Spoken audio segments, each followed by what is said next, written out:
Yo, hello guys. So today I want to share some tips on the sub tactic. Alright, so this in your game plan here is your main tactic. Alright, so if you go to the tactics tab here, you can find the sub tactic. Okay, so this is your sub tactic. So in the game, you can hold the up and or down D-pad to switch between the two. So offensive is the main tactic, defensive is this sub tactic. All right, so if you want to play different formation, you can use this option here, the sub tactic option. All right, so here I'm using a 3-5-2 in my main tactic here.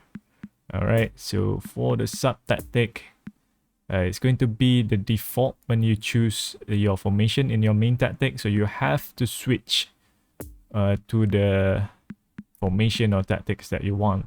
All right. So my tips is to complement your main tactic. All right. Do not.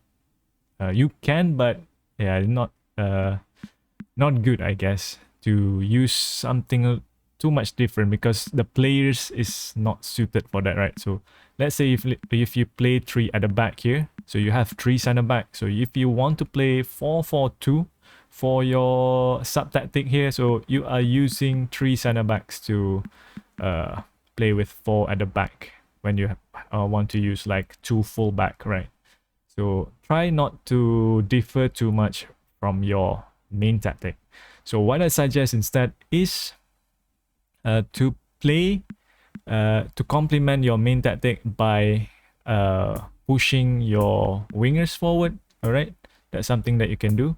So maybe you are like down by 1 or 2 goals, you need to press up high.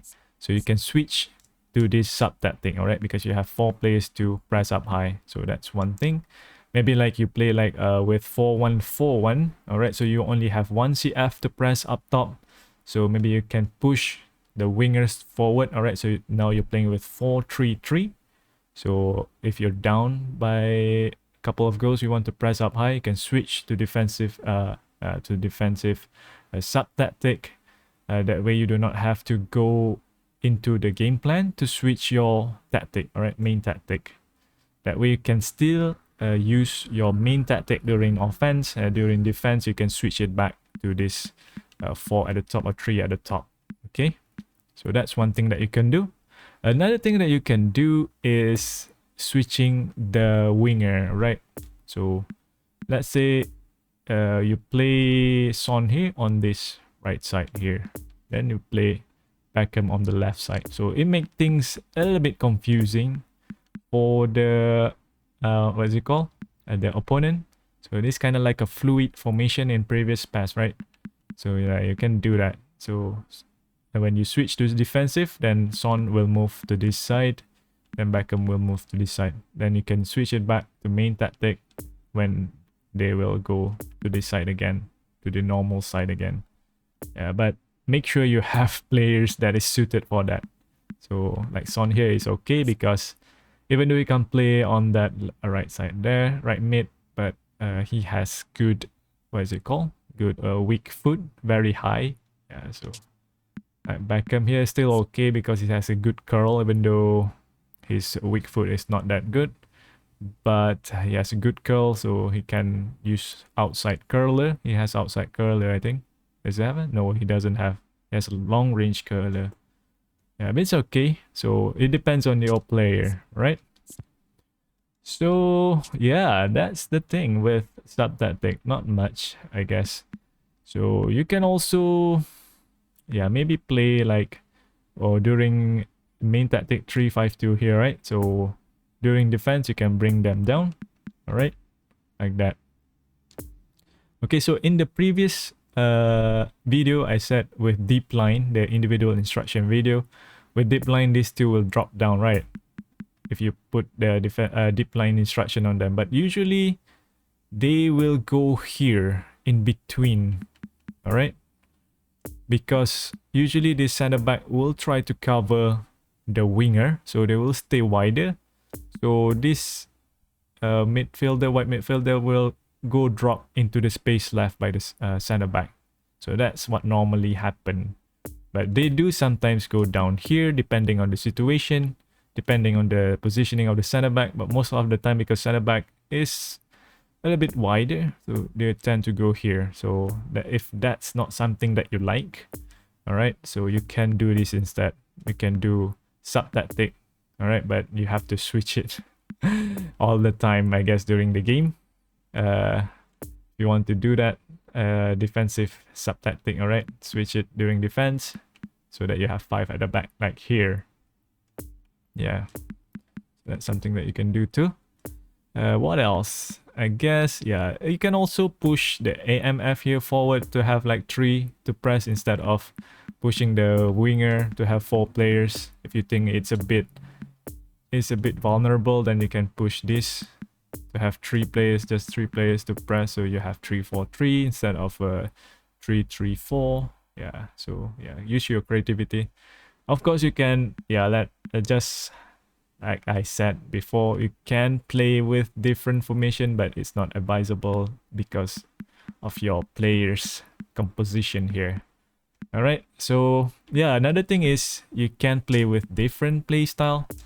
All right, so maybe you want to keep playing with 3-5-2 here, similar to your main tactic, but you want to play with different play style. Okay, so in the main one, I play with long ball counter.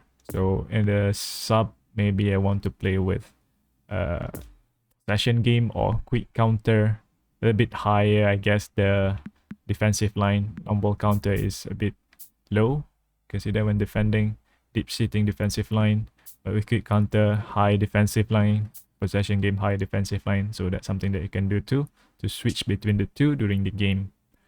All right, individual instruction, of course, this is something that you can do too. So if you play with a similar tactic for the main tactic and the sub tactic, then you have like for the main tactic, you have like two sets of individual instruction, but then for your sub tactic, you can have another set, so you can make it, combine it, something different, I guess. Maybe you play like here you play defensive on the, what's it called, on the left DM here. All right, then for the sub tactic, you have defensive on the right CM here. So make it a little bit fluid. So that's something that you can think about. Maybe you want to play with deep line with this guy or this guy, and then sub tactic deep line with this guy or this guy. Yeah, so you can switch to make things a little bit more fluid. But that's not much instruction, nice instruction, I guess. Or maybe you can switch the counter target or type marking, right? Depending on the situation, you want to type mark the CF or type mark the winger. So let's say they're playing with 4-4-2. So for the main tactic, you type mark both the CF. For the sub tactic, you would type mark both the the winger. So yeah, depending, like maybe when the ball is further down, you can type mark the wide midfielder. When the ball is up high, you can type mark the CF. So you do not have to go into the game plan to keep switching it. So you can just switch the sub tactic in the game. All right, so I guess that's it. Yeah, obviously, you can also switch the positioning of the other player, not just the wingers. All right. So you can go for, what is it called? Like maybe switch the positioning of these two here. Yeah, something like that. Or you can switch from the CF here to go down here, then switch this to make it a bit confusing. Maybe if your, if your opponent is playing type mark. So if he type mark the CF, then if you switch it, for him to go down as attacking midfielder instead. So maybe your CM here goes here, and then this guy goes here. Then switch the positioning. So this guy is not type mark with the individual instruction, right? Maybe switch this guy from here to here. But yeah, it depends on the composition of your team. But that is just an example, just an suggestion. So I hope you find these tips useful, and I guess I will see you guys in the next one.